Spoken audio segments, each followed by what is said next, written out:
Oh, Uh-huh. Got it. Yeah, we're pros now. everything here is hardwired. The only things that are on batteries are these These here, yeah, I'm in love with. so nothing It's nothing looking do that. good, man. Okay, ready? Hello, everyone. Welcome back to the Brevoort Homes podcast. I'm your host, Justin Brevoort, and this is my good friend, Julian and I. He is back again to talk today Good to see you, with our sir. subject that is permits, permitting. We both have some stories of some current and past projects that anyone that's going to be doing remodeling or building needs to really know about permits. There, of course, people go rogue and do their own stuff, and you are legal to build by owner, so you can go and fill out a permit form. And basically, if you don't have a licensed contractor and you feel you can do the work yourself, then you can do that. You don't have to have a licensed contractor. Some people think that, but there is built by owner, which I've used on many homes. So basically, Julian, you seem to have a story to start with. I have so many, but really, it's a subject I can go deeply into about because Sure. it's my life has been revolving around it lately. There's so many consequences, I would say, of like getting a permit or not getting a permit, and on both the brokerage transaction side and then on the project management, construction management side, there are implications as to permitting and not permitting. And like you said, there are reasons to not permit and there are absolutely reasons to permit. And I can ramble for hours on why you do things, but I'll try to keep it concise for Sure. this. But I'll give you an example now. So on my project management business, renovate and really kind of leading to like the ability to rent out.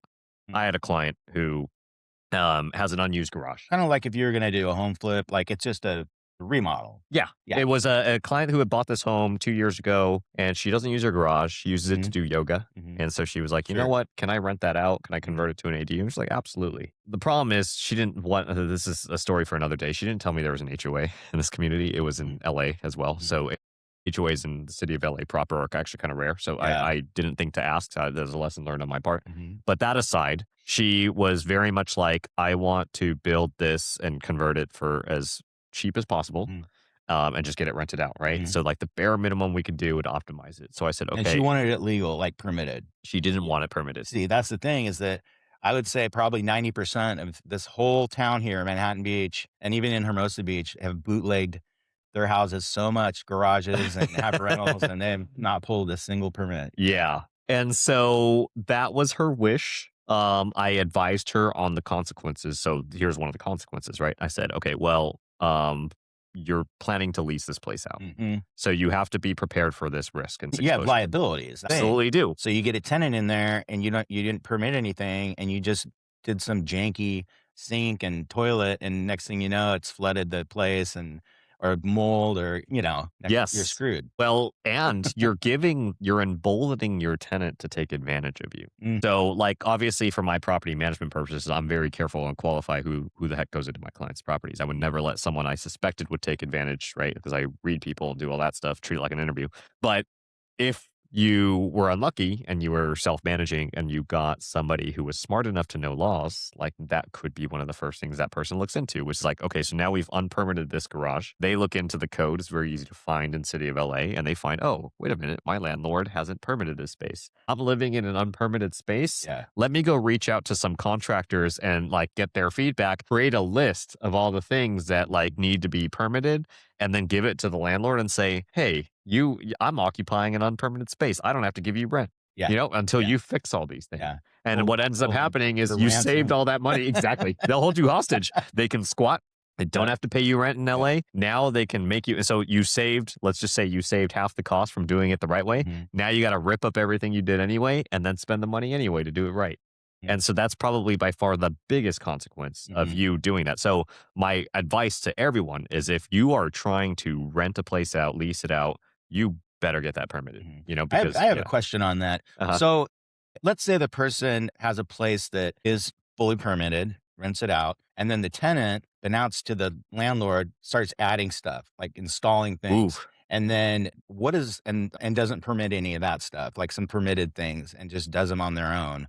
I'm assuming they have to remove they would. they would have to remove everything, They right? would. And Yeah. fix anything that was If someone ever did that damage. to me, that Yeah, would put all the power back in the landlord's hands. right. Yeah, because that's breach of contract, and Yeah. in my People do that, like, that have crazy. lived in places for a long time, Yes. rented places for a long time, and they start adding stuff. They do. Yeah. They do. And usually I've seen that most in like slumlord situations where like Mhm. the landlord also doesn't want to make repairs. So they're like, Yeah, well, I won't say anything if you don't. yeah. You And have to then you start permit seeing stripper this. poles? It'd be interesting to submit one to the city of LA. See what they say about that. Call it like a fireman house. Yeah, that's right. I know it doesn't go between two stories.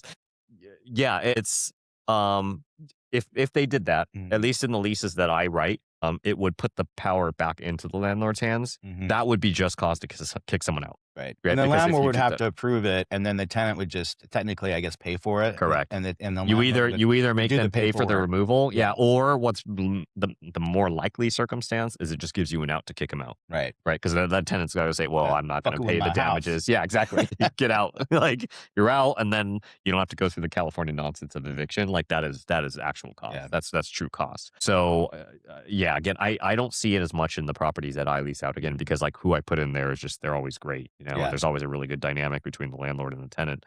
But so this client was basically saying that I was like, okay, I just need to know, you need to know that I've conveyed that to you right, already. right, And she still wanted to take that risk right, on just to save money. And I said, okay, I mean, as the property manager, just know that like legally I have to disclose to everybody coming through that this is an unpermitted space. right. And if you're telling me you're still willing to take on that liability, more Yeah, power to you. that disclosures, disclosures are your safety nets. For example, like In writing. yeah. So it's the same, like, if you, say, remodel a home and you sell it, right? When you go to the disclosures, you have to disclose, like, "Well, I did this unpermitted," and, those kind of things. Or if the buyers don't care, they can sign off on disclosures and say "as is." So you can't get hit later if they're like, "Wait a second, this roof wasn't permitted." It's like, "Well, you said it's okay because they're basically taking on any liabilities in the house." Correct.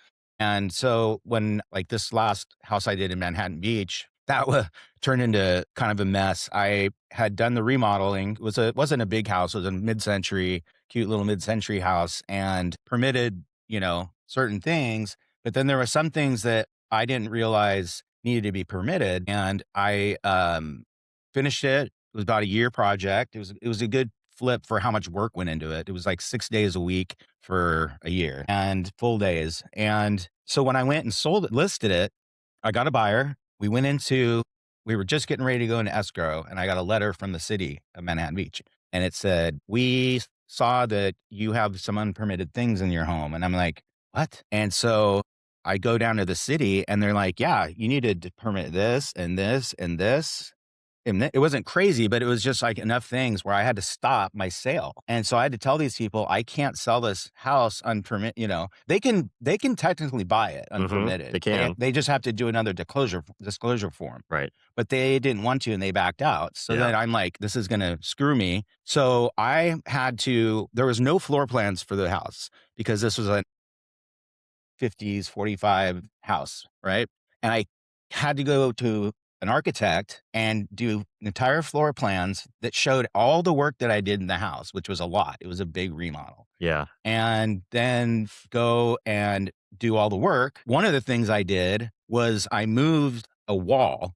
So the garage, there was a back unit that was small and like not even big enough to put a bed in. It was kind of more like an office thing. And the garage was pretty big, and it was really nasty in there. I mean, this house was pretty gutted. And so I was like, you know what? Why don't we it wasn't a load bearing wall. It wasn't structural. So we had it moved back about 2 feet, right? Yeah. Or sorry, forward into the garage a Yeah. couple feet. And it made that room like a better bedroom. Yeah. Way bigger. And the garage looked fine to me, Hmm. and we finish it all, drywall it in.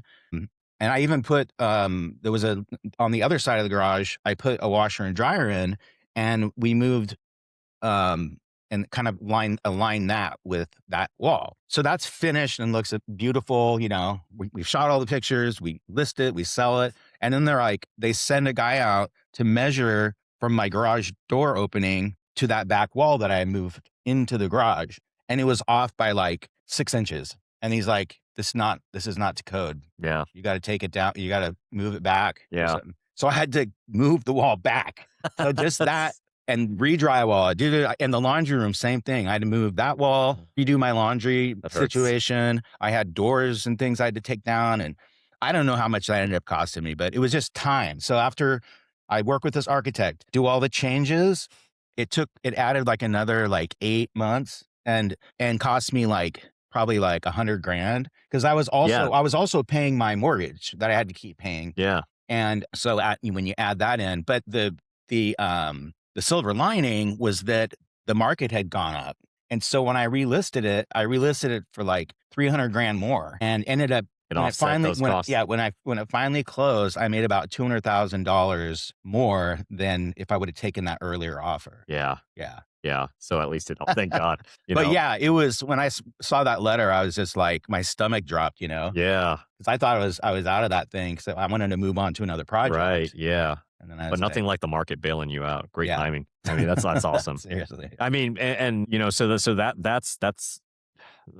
a reason why you do it. There's other consequences, and so take that same kind of garage ADU conversion. So I have a Mhm, different client, same thing, but she wanted it permitted, and I was going to be the property manager, help her mhm. lease it out. Same size garage. We actually took that same layout we And that's did. not just construction, that's also it's becoming an actual apartment, right? Or ADU. ADU. It was like a Right, legal ADU. right. Yeah, permitted garage conversion Mhm, ADU, City of LA in Mar Vista, actually. And Mar Vista was such a good area that I didn't want it. There's no reason to jeopardize by doing that route, like doing shortcuts. Like just get it legally permitted, and then that way you can rent it out. You're getting really high rent for a garage ADU there. And so we took the same layout that we just did for this gal who didn't want to permit it, just put it right there. Got an architect, designed it. The cost went up though, right? Because the other client who wanted it done cheaply. We got it done for 65,000, frankly, right? But that's the beauty of not permitting. This is why you do it, right? She was right. looking for Mhm. purely to save costs. To get it permitted, it ended up being about 110,000. It comes with much more structural reinforcements. You Yeah. know, you had to do Well, footing and along where fees, the you gotta garage, pay all the the top costs, the yeah. architect design costs, all Yep. that stuff. And then, with that structurally comes with, What's that? I swear it's on airplane mode. Yeah, but no, that's me. But Oh, I swear my phone's on okay. airplane I'll mode. cut it out. Yeah, and I put it on silent too. But my Wi-Fi's on those, maybe Wi-Fi calling. But so on this one, all the structural reinforcements that come with the permits as well, Mhm. because the inspectors are Yeah. going to want all the structural things associated with it. That happened to me once on it was like my second house in Hermosa Beach, and it was a two-story, and I was looking at putting a third story on it, and or just a roof deck, not a third story, just a roof deck. But in order to do that, because of the year of the house, and I would have had to I had someone come out and bid. I said, "What is it gonna take to put a roof deck on this thing?" A permitted roof deck. And he was like he looked at the whole house and everything, and he's like, "Basically, you're going to have to strip every single wall open on every floor and Yeah, reinforce all of the walls and put in new footings." to accommodate a roof deck. Yeah. Yeah, And so basically, I'd be better off just demoing the whole house, you would. literally, Yeah, and just building a custom home. yeah. And Because it's just like putting lipstick on a pig and that just slapping duct tape. It's like you're paying almost maybe 2/3 of what it costs to build a custom home, and then you got this janky, like, you're working with this existing structure. You may as well just take it down and build your dream house yeah. at that point. I You mean, in that particular case. I My mean, a gosh. garage, that's a little different, but when you're doing a whole house and it was just to put, like, I think it was like a 500 square foot roof deck on it. Yeah. That's it. Yeah. The thing is though, they calculate those decks as if you're gonna put like 50 people on that deck. Right? They're always calculating to the maximum. The last thing they want is like that Berkeley situation where Right. there was a party on the balcony and the whole thing collapsed, like 6 Mhm. people died. And that actually, when that happened, it changed the laws in California, Yep. by the way. Like all the deck standards changed after that. But that was a good segue into another house on a hillside that I was looking at. Like you're doing hillside, so you know a little Mhm. bit about that. I have a hillside home. Mm. And you realize that never don't get a permit on a hillside home. Hillside homes are, they're on hillsides. And so everything is calculated so that the house doesn't slide off the hill, right? And that's when you absolutely want that peace of mind. You want the inspectors in there scrutinizing, because I actually saw a home through a friend who was trying to refer me to see how I can remedy it. The conclusion was I would never touch that home. I don't want my name on anything. Mm. So what happened was the father that lived in there thought of himself as a general contractor, Yeah, sure. did a bunch of remodels to that Well, thing on the again, inside. you can build as owner, but Yeah, but yeah, he didn't get any permits or anything like yeah, that. I don't think he had any sense of like structural load bearing walls and all that right. stuff. And this thing is on a hillside. If you walked to the back of the home, it looks like that optical illusion where all the stairs are just like tangled with each other. It's Mhm. got decks on decks and stairs. Yeah, Every one of those decks is cracked and leaning and starting to like, and yeah, then the entire stucco of the wall, if you looked at the it's mass from cracks. outside, it's just cracks, Yeah, and you're just like, "Oh my god," like, it's just a yeah, matter of time before this side yeah, of the house just just falls off plops and off. slides down the hill, Yeah, and then you look at all these decks, they're extended beyond 4 feet with no poles on the corners, and so it's just like the weight of its own yeah, itself. There's not even furniture on them, but yeah, imagine people walking on it over yeah. time, it's a ticking time bomb, you know, and so I brought, like, the best GC I know to look at it, and I just said, "What would it take to fix this house?" And he came and he looked at it, and he's like, 500, half a million Yeah. and to do it right. And that's just me glancing. Who knows when you Yeah. start going into the foundation? Yeah. So Start finding more that's stuff. if you're going to talk about a reason to Yeah. permit, that's a Yeah. reason to permit. Yeah. So it's just safety, the Mhm. general safety. Yeah. And that was the conclusion. Yeah. It would be cheaper to demo this home Yeah. and build it fresh ground up. Yeah. Why? Also because like you can't get equipment in there, right? So Mhm. like all the it's surrounded on both sides. The hill is blocked from below. And so they said, you actually, if you wanted to remedy this home, you got to dig everything by hand. I can't get a machine in here. Yeah. If you tore it down and built it from Yeah. scratch, I can get the machine in there because there Yeah. won't be a house in the way, Yeah. right? So Just you like can move the like, my yeah, Playa house, it's just dirt, yeah. So It's like, you get the equipment to drive on the dirt, yeah, and then you can build it. It's cheaper nothing rather in the than way. building it from hand. Yeah, by hand. Crazy. So you know, and then I think the last thing I just want to leave with you too on this subject is another consequence is on the brokerage side.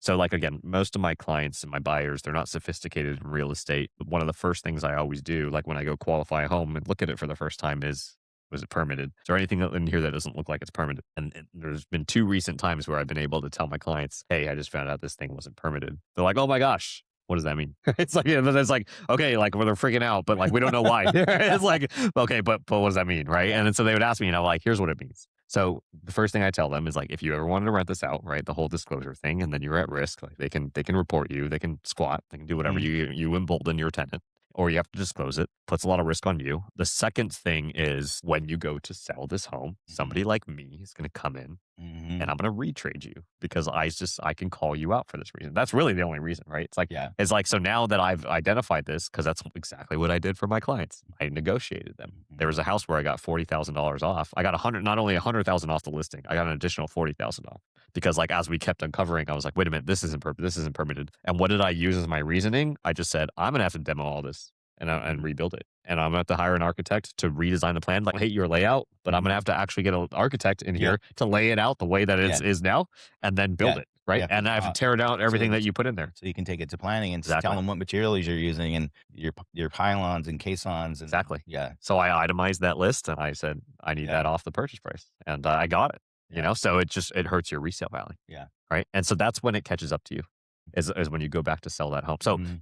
you know what? Hey, maybe you don't have to worry about it for 20 years. You're gonna live in that thing for 20 years. But then where does it come back to bite you? When you go back to sell it. That's really where there's a Mhm. greatest implication. So And like when people ask I me, think if I'm correct, so if you do have unpermitted things that you know about, like a bootleg garage or something, I don't know, and you do go to sell the home and the people love the house, and you're just like, well, I didn't pull permits for this or that, and they sign off on it in the disclosures and they buy it, that carries over with them. it does. Yeah, And you were but right. then the only Yeah, thing that they're liable for is they're just gonna have to say the same thing when they sell it. correct. And And yeah, you are right. There was a window of time in 2021 where it didn't matter yeah, because people didn't care. yeah, They just wanted a damn home. yeah, And that was a way to get competitive. mhm, Waive all the investigations. I don't yeah, care. I'll just take just it. as is. Yeah. Yeah, And then that's when you can squeak by, yeah, you know, and be fine. yeah, But now in a normalized market, yeah, people like me will come and retrade you. yeah. Yeah.